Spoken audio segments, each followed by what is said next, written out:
Someone did a little, we should pull it up at some point, but somebody did a kind of grid of like Joe Rogan with Chamath, Joe Rogan with Thiel, Joe Rogan with Musk, like all these billionaires. And it's like, huh? Mehdi Hasan had comedian Gianmarco Soresi on his show to talk about comedians like Joe Rogan and Bill Maher platforming MAGA and billionaires and the idea of quote-unquote anti-woke comedy. So we're going to take a look at these clips from Mehdi Hasan. I'm going to share my thoughts on this as well. Let's get into it together. As a comedian, do you feel you can speak honestly? I think that's what comedians should be doing. I think the idea of having presidents on your podcast and political figures running for office, if you want to play that game, that's one thing. If you want to go there and be a journalist, and some of it's like comedians kind of flirting with journalism at the same time that journalists were flirting with comedians, and I say that ironically, we are on a show like that. But then you have to be held to different accounts.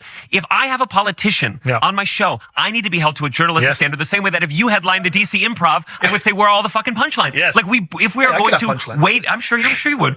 But if we're going to wait in each other's territory, we need to also be held to the same. We don't have politicians on the show, right? I do another show in another part of this studio where I grill politicians and I wear a suit and tie. Sure. But on this show, we're having a chat about comedy. But I was going to say no tie. I was very disappointed. I know. People do get disappointed. That's the problem with this cozying up to these, and suddenly they're being invited to things, and I go, well, then you're not a fucking comedian anymore. You are a propagandist, and you are coming up with these people going to the inauguration. Comedians should be in the back. Joe Rogan was at the inauguration. Joe Rogan, Theo Vaughn. But these are proudly independent media, independent broadcasters. Once you turn up at the inauguration of a president, whether Democratic or Republican, how independent are you? We all know, certainly, and you have to contend with this more than I do, but when you criticize someone publicly, it's harder if you know them. It's harder if you get dinner with them. It's harder if you text them sometimes. And I do not think comedians have the power, the strength to be cozying up, go to the events, drink the wine, hang out, party, go on the jet, and then be honest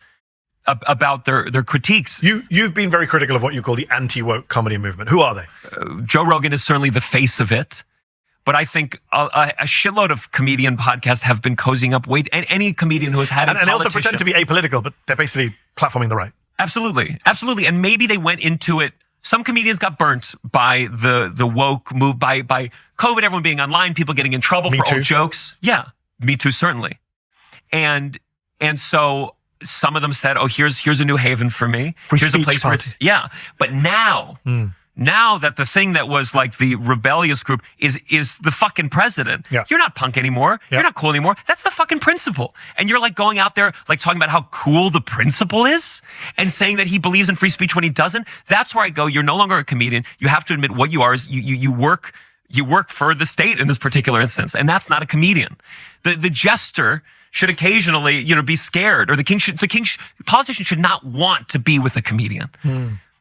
Michelle Wolf was the last person who, like, in a really public setting, it felt like she had the chutzpah to go, I'm going to talk shit, but it's hard. Yeah, and she got everyone turned on her. Everyone turned on her. The media, politicians. But that's how it should be. Yes. The problem is comedians got too rich, too powerful, too famous, and they didn't contend with it. And now we're watching huge comedians, like, toe the line for the president to go up there and go, hey, he lets you say whatever you want, and he gets mad pussy. And you're like, fuck you. That's so disappointing. You're supposed to be out here critiquing those in power. You tweeted, it was a great line, I wrote it down. I love how comedians have gone from, it's a big club and you ain't in it, the George Carlin line, to, I've had the club members on my podcast and they're actually really nice, so everyone should just do what they say. Fucking pathetic. Yeah. You tweeted, I assume you talking about... Was that before Bill Maher? Did I tweet? I feel like... That was before Bill Maher. That was before Bill Maher, yeah. But Rogan, obviously you had Rogan, who is the face of it, as you say. Someone did a little, we should pull it up at some point, but somebody did a kind of grid of like Joe Rogan with Chamath, Joe Rogan with Thiel, Joe Rogan with Musk, like all these billionaires. And it's like, huh? Like, as you say, that's the principle. These are the richest men on the planet. And then you're supposed to be making fun of them. They'll look at Rogan with Bernie and they'll go, look, he kind of agrees with Bernie on this. 10 years ago. And it's like, yeah, I don't think he has a strict political ideology because he never became a politician. He's just a dude, but he's not analyzing himself or asking himself the question of like, how are these people using me? Yes. And also with Joe Rogan, he seems to have it, this isn't anything earth-shattering or something that lots of other people haven't already said, but Joe Rogan has a tendency to just agree with whoever is in front of him in the room at that moment. So I did a video the other day of when Bernie Sanders was on Joe Rogan's show a few years ago, and somebody commented that, he was agreeing with Bernie, but then if a right-winger had come on right after the next guest, right after Bernie, he would have agreed with them, Joe Rogan would have. And Gianmarco Soresi, and I hope I'm not butchering his name, makes a great point here about the idea of it's kind of hard to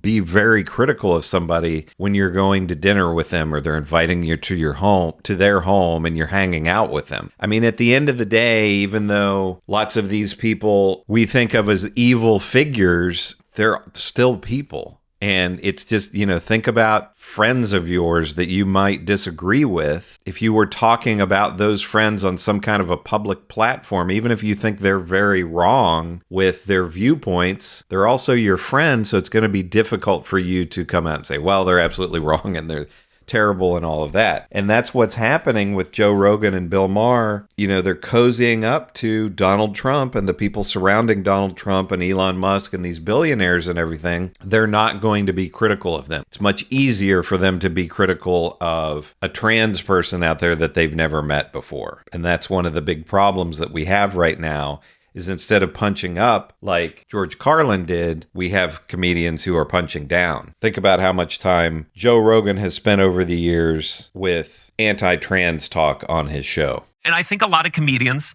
we're about to see with Bill Maher, they really do believe in their soul. If I talk to this guy, who knows, maybe I sway him a little. And yes. I go, that's where you've become blind to what people in power do. They do what they want. You're being used. You're being used, and maybe you agree with them on some things. Like, at the end of the day, Bill Maher and Trump have a lot more in common than not. And that's part of the whole thing. So Bill Maher, just for context for people who aren't aware, who claims to be liberal, I laugh out loud as he says that, he had dinner with Donald Trump at Mar-a-Lago recently. Let's have a clip. Let's play a clip of Bill talking about how that dinner went. I told him I thought parts of his plan for Gaza were wacky, but that I had supported him in the idea that Gaza could be Dubai instead of hell. I told him he was wrong when he tweeted the night before that I was critical of all things Trump. Not true. Check the tapes. Moving Israel's embassy to Jerusalem, loved it. The border did need to be controlled. I'm glad the cops are getting their morale back. Bill Maher, you talk about it wasn't so long ago. He has been the face of the free speech brigade for years. And by the way, only because it hurt his bottom line. Hurt his bottom line. And because he doesn't like pro-Palestine people. Israel has always been a strong issue for him. He's one of these guys who likes to be liberal except on Israel. I'm sure everybody hooks up with his Gen Z, and so he's tired of hearing about their pronouns and whatnot. But he's been obsessed with the woke left and free speech. Of course. And here he is having dinner with the most anti-free speech politician in modern American history. And pitching it like he is having a conversation, creating dialogue. And I talked about with my podcast co-host, Russell Daniels, his point was like, oh, you want to have a conversation? Then go talk to a Trump supporter in the world. This is just two millionaires having dinner together. You're just having a nice dinner. Two racist, bigoted billionaires. Bill Maher has his own history of Islamophobia, of course, anti-black remarks, etc., etc. But the idea that he pitched, like his version of saving face, was like we had a dialogue, and it's like, no, you didn't at all. You just had a nice, probably really good dinner and laughed and when you left, Donald Trump probably chuckled with his advisors. Another one down, of course, and. I just think people need to look at Bill Maher, talk about bullshit, and just go, okay, this is not a comedian anymore. This is kind of a pseudo-journalist who hides behind the face of comedy, where there's a lot of that these days, both sides, comedians kind of pretend to be journalists and vice versa, and go, based on his own, if you think Trump tried to overturn the election and thwart democracy, yes. If you think that and you purported that, why the fuck would you have dinner with him? And that not be the only thing. You should have walked in and be like, hey, what the fuck, from the get-go. Yeah. Not, hey, I kind of like that one thing you did. Didn't love it when you almost tried to destroy the basic tenet of America. Did he even bring up He didn't even mention it. Or Badr Khan Suri or Ramesa Osta, all these people. He's a free speech champion. Aren't these the biggest free speech cases of our time? Of course, this was the religious guy. This is the guy who went on and on about religion and suddenly is on his own show saying, well, Israel was promised to the Jews in the Bible. Ever heard of it? And you go, that's, again... true. Although you said that he was a comedian until he went to see Trump. I would argue he wasn't a comedian for a long time. He's not been funny for many years. Sure. I think Norm Macdonald says something like, he's the least funniest person I've ever heard claim to be a comedian. Again, it's just like he uses comedy to disguise that it's just kind of a light political opinion show. And old school bigotry. And, you know, a lot of people listen to him. That's what's shocking. I don't know how anyone likes that kind of smarminess. A lot of his audience nowadays are kind of right-wing, as you say. Even Bill Maher, like he plays that role of even liberal Bill Maher. You'll see that Fox News Daily Mail headline everywhere. And he validates for a lot of quote-unquote centrists and conservatives. Like but my point is, like, what is liberal about him these days? Of course. But it's just that he has the memory of a goldfish. And he certainly doesn't. I'm sure he's smarter and manipulative in a way, but people have this memory of a goldfish where it's like, who cares if Trump is nice? Who cares if Trump gives you a free hotel room for a week? Who gives a shit? A really great point that Mehdi Hasan brings up here is saying that Donald Trump is the most anti-free speech politician that we've had in a long, long time. I mean, during my lifetime, I can't think of anybody who would be more anti-free speech than Donald Trump. I mean, this guy has repeatedly said that NBC should be taken off the air for making fun of him on Saturday Night Live. And Donald Trump is, you know, any other network that criticizes him, he's talked about revoking their licenses too. And, you know, Bill Maher, this supposed free speech guy and anti-woke and all that, and you can't make jokes about certain things. Why would he have not brought that up with Donald Trump to say, hey, you know, do you really believe in free speech? You can't say that you believe in free speech when you're trying to get shows and networks that criticize you taken off the air. Bill Maher never brought that up. I don't know if he's talked about that on his show or not. I mean, Donald Trump sued him for jokes that he made, about his mother? Was it his mother or his father that Bill